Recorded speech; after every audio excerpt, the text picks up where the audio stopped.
بالکل ملا جلا یکے بعد دیگر چند آیات کا نزول فرمایا ہے، اور ان آیات کے ذریعے اللہ تبارک و تعالیٰ یہ پیغام پہنچانا چاہتے ہیں کہ ایک مومن کے اندر کتنی صفات ہوگی تو وہ کامیاب ہو پائے گا، اور جو مومن ان میں سے ساری صفات سے خالی رہے گا یا ان میں سے چند صفات سے خالی رہے گا تو وہ کامل ایمان والا نہیں بن سکتا۔ اب وہ صفات کیا ہیں؟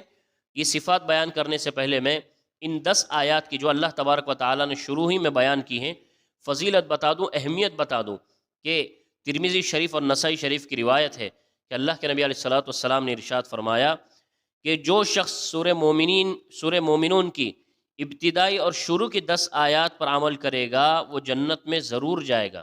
اللہ کے نبی علیہ الصلوۃ والسلام نے اتنی قیمتی بات ارشاد فرمائی ہے، ظاہر سی بات ہے یہ سننے کے بعد ضرور من میں ایک تڑپ پیدا ہوتی ہے، تشویش پیدا ہوتی ہے، طلب پیدا ہوتی ہے کہ وہ 10 باتیں کیا ہیں، وہ 10 کوالٹیز کیا ہیں جن کو ہر مومن کو اپنے اندر پیدا کرنی چاہیے۔ تو سب سے پہلے اللہ تبارک و تعالیٰ ارشاد فرماتے ہیں قد افلح المؤمنون الذین هم فی صلاتهم خاشعون، کہ مومنین کامیاب ہو گئے، مومن لوگ کامیاب ہو گئے، اور وہ مومنین جو اپنی نمازوں میں خشوع خضوع اختیار کرنے والے ہیں۔ خشوع کسے کہتے ہیں؟ مفسرین نے لکھا ہے خشوع کہتے ہیں دل کے سکون کو اور اعضاء کے جماع اور اعضاء کے سکون کو، دونوں چیزوں کے اندر انسان کے سکون ہونا چاہیے۔ سب سے پہلے تو ظاہری اعضاء کے اندر سکون ہونا چاہیے، کہ مثال کے طور پر آدمی نماز میں بار بار جمائی نہ لے، یا نمازوں میں بار بار ڈکار نہ لے، یا نمازوں میں یہاں وہاں اس کا دیکھنا نہ ہو، یا نمازوں میں کسی طرح کا کسی چیز سے کھیلنا نہ پایا جائے، یہ ظاہری اعضاء کا سکون ہے۔ دل کا سکون کیا ہے؟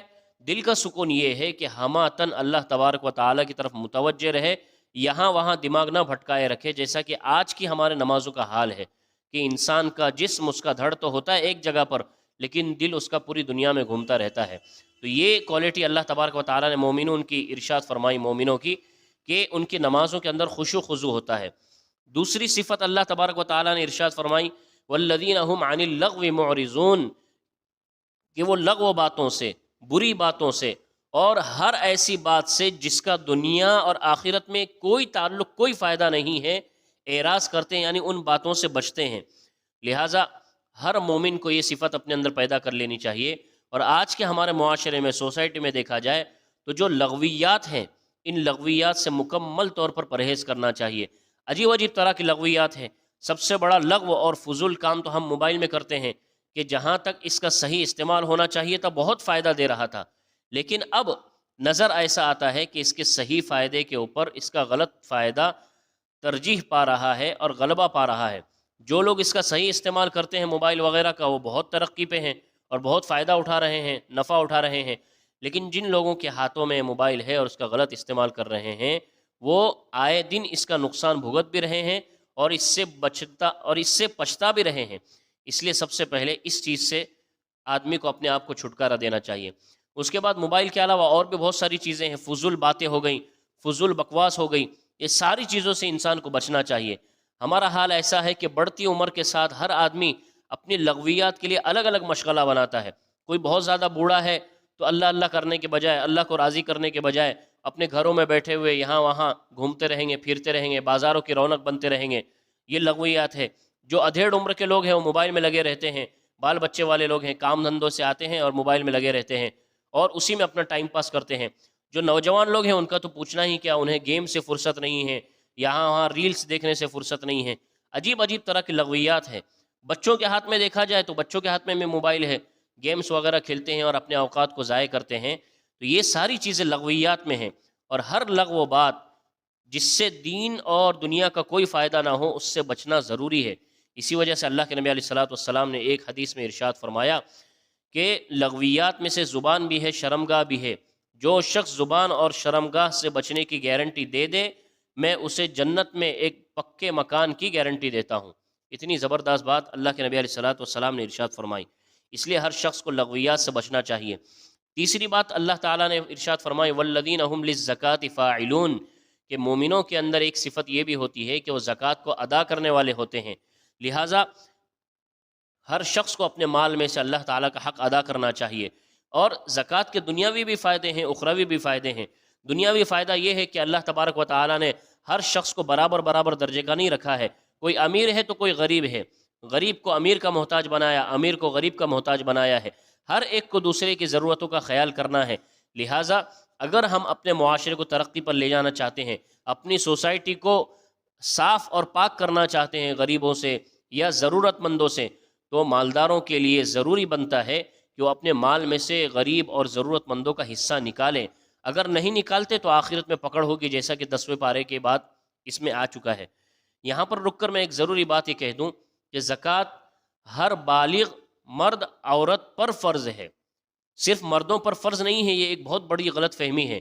آج کل ہماری عورتوں نے یہ سمجھ رکھا ہے کہ ان کے اوپر کوئی زکوٰۃ کسی طرح کی فرض ہی نہیں ہے، حالانکہ مردوں سے زیادہ عورتوں کے پاس سونا ہوتا ہے، چاندی ہوتی ہے، زیورات ہوتے ہیں، تو ان کے اوپر بھی زکوٰۃ فرض ہے۔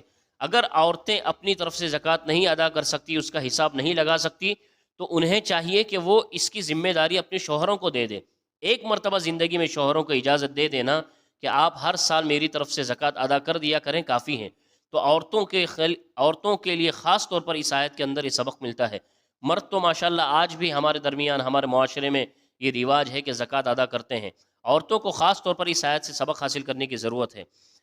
آگے چل کر اللہ تبارک و تعالیٰ ارشاد فرماتے ہیں کہ والذین هم لفروجہم حافظون، کہ مومنوں کی ایک صفت یہ بھی ہے کہ وہ اپنی شرمگاہوں کی حفاظت کرتے ہیں۔ شرمگاہوں کی حفاظت کیسے کرتے ہیں؟ فرمایا کہ ایسے حفاظت نہیں ہے کہ جہاں چاہا من لگا دیا اور گناہوں میں ملوث ہو گئے، بلکہ حفاظت کا مطلب یہ ہے کہ غیر محرم سے بچا کر اور زنا کاری میں ملوث ہونے سے بچا کر صحیح جگہ پر، جہاں پر اللہ تبارک و تعالیٰ نے شرمگاہوں کو استعمال کرنے کا، اپنی خواہشات کو مکمل کرنے کا حکم دیا، وہاں لگاتے ہیں۔ وہ کیا جگہیں ہیں؟ اللہ تبارک و تعالیٰ خود ارشاد فرماتے ہیں الا علی ازواجہم، کہ جو اپنی بیویوں کے ساتھ ان کو استعمال کرتے ہیں، اپنی ضرورتوں کو پوری کرتے ہیں، او ما ملکت ایمانہم، یا اپنی نوکروں اور باندیوں کے ساتھ، کہ اگر آقا نہیں ہے تو وہ اپنے غلام کے ساتھ، یا اگر غلام ہے تو پھر وہ باندی ہے تو اپنے آقا کے ساتھ، اس طرح ضرورتوں کو پورا کرتے ہیں اور غلط جگہوں میں منہ نہیں مارتے، زنا کاری میں مبتلا نہیں ہوتے۔ دو چیزیں ہیں دوستو جو آدمی کو زیادہ تر گناہوں میں لے جاتی ہے، ایک تو ہے پیٹ اور ایک ہے شرمگاہ، کہ آدمی پیٹ کی ضرورتوں کو پورا کرنے میں اگر حلال کو چھوڑ کر حرام کی طرف جائے تو وہ ہمیشہ ہمیشہ کی تباہی کی طرف جاتا ہے۔ یہ پیٹ جب بھوکا رہتا ہے تو یہ تمام تکلیفوں سے بچا رہتا ہے، خواہشات سے بچا رہتا ہے۔ جب بھرنا شروع ہوتا ہے تو پھر اس کے اندر حلال اور حرام کی تمیز ختم ہو جاتی ہے۔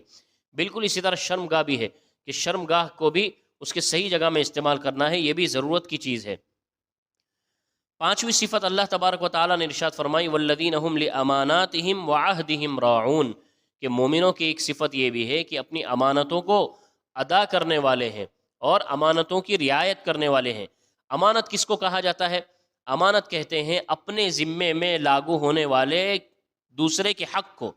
امانت بہت ساری ہوتی ہے، الگ الگ لوگوں کی الگ الگ طریقے کی ہوتی ہے۔ مثال کے طور پر اللہ تبارک و تعالیٰ کی بندے پر امانت کیا ہے؟ اللہ تبارک و تعالیٰ کی بندے پر امانت یہ ہے کہ بندہ اللہ تبارک و تعالیٰ کے احکام کو اپنے سینے سے لگائے، اپنی زندگیوں میں لائے، اور اللہ تبارک و تعالیٰ جن اعمال سے راضی ہوتے ہیں وہ اعمال کریں، ان میں خیانت نہ کرے، اللہ تعالیٰ کے حقوق کو ادا کرے۔ یہ اللہ تعالیٰ کی امانت ہے۔ رسول اللہ کی امانت کیا ہے؟ رسول اللہ کی امانت یہ ہے کہ حضور نے ہم تک دین کو پہنچانے کے لیے جو تکلیفیں اٹھائی ہیں، جن تکلیفوں کو برداشت کیا ہے، ان تکلیفوں کو سامنے رکھتے ہوئے ہم رسول اللہ کی شریعت کو اپنی زندگیوں میں لائے، حضور کی ایک ایک سنت کو جان جان کر، پہچان پہچان کر عمل کرنے والے بنے۔ یہ حضور کی امانت ہے۔ اور اس کے علاوہ عام لوگوں کی امانت کیسی ہے؟ بہت ساری طرح کی امانت ہے۔ ایک امانت مالی امانت ہوتی ہے، مثال کے طور پر میں نے کسی کا پیسہ لیا ہے، روپیہ لیا ہوا ہے، تو وہ اس کی امانت ہے، وہ جب بھی اس کا مطالبہ کرے گا میرے لیے اس کا دینا ضروری ہے، لہٰذا اس امانت کی بھی رعایت کرنا ہے۔ دوسری امانت ایک ہوتی ہے راز کی بات، راز کی بات بھی امانت ہوتی ہے۔ مثال کے طور پر میرے علم میں کسی کے تعلق سے ایسی بات آ گئی کہ وہ یہ نہیں چاہے گا کہ وہ دوسرے کو پتہ چلے، تو یہ میرے ذمے رکھنا امانت ہے۔ اب اگر میں اس کو فاش کر دیتا ہوں، کسی کے سامنے کھول دیتا ہوں، جس کی وجہ سے اس ساتھی کو تکلیف ہو سکتی ہے، تو یہ امانت میں خیانت کرنا ہو جائے گا، اور اس کا اللہ تبارک و تعالیٰ کے سوال ہوگا، پکڑ ہوگی۔ تیسری امانت ہے آقا کی غلام کے اوپر۔ غلام کے اوپر آقا کی امانت کیا ہے؟ کہ آقا کی طرف سے یا مالک کی طرف سے، مینیجر کی طرف سے یا سیٹ کی طرف سے جو بھی نوکر کو کام دیا گیا ہے، اور انجینئر کو مان کے چلو، یا جو بھی اس کے انڈر میں کام کرنے والے لوگ ہیں ان کو جو بھی کام دیا گیا ہے، اس کام کو امانت داری کے ساتھ ذمہ داری کے ساتھ مکمل کرنا یہ امانت ہے۔ اگر ہم ڈنڈیاں مارتے ہیں، وقت ضائع کرتے ہیں، جیسا کہ آج کل ہوتا ہے اکثر کہ ہمارے اوپر جو باس ہے، مینیجر بیٹھا ہوا ہے، وہ تو ہر وقت ہمارے سر پر حاوی نہیں رہ سکتا، تو ہم اس کے کاموں میں ڈنڈی مارتے ہیں، کاموں میں گھپلا کرتے ہیں، وقت کو ضائع کرتے ہیں، تو یہ غلط بات ہے، امانت میں خیانت ہے۔ تو سب سے پہلی صفت تو ان کی ہے۔ دوسرا کیا ہے کہ عہد و پیمان کا پاس و لحاظ رکھنے والے ہیں۔ یہاں پر رک کر ایک بات اچھی طرح سمجھ لیں کہ ایک ہوتا ہے معاہدہ اور ایک ہوتا ہے وعدہ۔ معاہدہ کہتے ہیں دونوں طرف سے آدمیوں کے بیچ میں ڈیل ہونا۔ مثال کے طور پر جیسے ایک خریدنے والا ہے، ایک بیچنے والا ہے، خریدنے والے اور بیچنے والے میں ڈیل ہوتی ہے کہ بھائی آپ یہ چیز بیچو گے تو اتنے میں بیچو گے، میں یہ چیز خریدوں گا تو اتنے میں خریدوں گا، یہ ڈیل ہو رہی ہے، اس کو کہتے ہیں معاہدہ۔ دونوں طرف سے کسی بات پر آدمیوں کا جم جانا۔ ایک ہے وعدہ، وعدہ کہتے ہیں کسی ایک طرف سے کسی کام کے کرنے کا عہد کر لینا۔ مثال کے طور پر میں نے اپنے دوست سے وعدہ کیا کہ انشاءاللہ عید کے دن تمہیں میں پارٹی دوں گا، یا انشاءاللہ عید کے دن میں تمہیں کھانا کھلاؤں گا، دعوت دوں گا، یا انشاءاللہ میں رمضان کے بعد مسجد بنواؤں گا، اللہ تعالیٰ کے گھر میں اتنے پیسے دوں گا۔ تو یہ ایک طرف سے وعدہ ہو گیا۔ ان دونوں کو، امانت ہو یا معاہدہ ہو، ایک طرف سے ہو یا دونوں طرف سے ہو، مومنوں کی صفات یہ ہے کہ یہ دونوں کو مکمل طور پر ادا کرنے والے ہیں۔ آخر میں اللہ تبارک و تعالیٰ نے ارشاد فرمایا، ساتویں صفت مومنوں کی یہ ہے والذین هم علی صلاتهم یحافظون، کہ مومنین اپنے نمازوں کی حفاظت کرنے والے ہیں، محافظت کرنے والے ہیں، اپنے نمازوں کی نگرانی کرنے والے ہیں۔ سوچنے والی بات یہ ہے دوستو کہ اللہ تبارک و تعالیٰ نے مومنین کی کامیابی کو شروع بھی کیا نماز سے اور کامیابی کو ختم بھی کیا نماز پر۔ اس سے ایک بہت ہی لطیف اشارہ ملتا ہے کہ اللہ تبارک و تعالیٰ نماز کی اہمیت کو بتلانا چاہتے ہیں کہ شروع کیا نماز کی اہمیت سے کہ نماز میں خشوع و خضوع کرنے والے ہیں، اور لاسٹ میں پھر نماز کی محافظت، نماز کی ذمہ داری، نماز کی نگرانی پر لا کے بات کو ختم کیا، یعنی یہ بات کو سمیٹا ہے۔ تو شروع بھی نماز پر، ختم بھی نماز پر، یہ نماز کی اہمیت کو بتانے کے لیے کیا ہے۔ خیر، یہ 7 صفات اللہ تبارک و تعالیٰ نے سورہ مومنون کے اندر ارشاد فرمائی ہے، اور آگے اللہ تبارک و تعالیٰ اس کا انعام بھی ذکر فرما رہے ہیں۔ اللہ تبارک و تعالیٰ فرماتے ہیں الذین یرثون الفردوس ہم فیہا خالدون، کہ یہ 7 صفات جن مومنین کے اندر ہوں گی وہ کامیاب ہو جائیں گے۔ اور مومنوں کی کامیابی کیا ہے کہ وہ لوگ جنتوں میں سب سے اعلیٰ جنت، جنت الفردوس کے حقدار بنیں گے۔ اور کتنی دیر کے لیے؟ ایسا نہیں کہ تھوڑی دیر کے لیے، ہم فیہا خالدون، ہمیشہ ہمیشہ جنت الفردوس میں رہیں گے، اللہ تعالیٰ کی رضا کے ساتھ رہیں گے۔ اس لیے کہ دنیا میں رہ کر ان لوگوں نے 7 صفات کو اپنے اندر اپنایا تھا، اپنے اندر لایا تھا۔ تو آج کی ہماری تفسیر کا یہی خلاصہ بنتا ہے کہ اللہ تبارک و تعالیٰ ان 7 صفات پر اگر کسی شخص کو عمل کرنے کی توفیق عطا فرما دیں تو یہ اس کے کامیابی کی دلیل ہے۔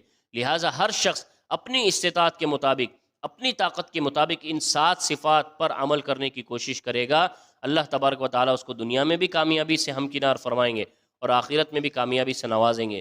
اللہ تبارک و تعالیٰ کہنے سننے سے اعلیٰ عمل کی توفیق عطا فرمائے۔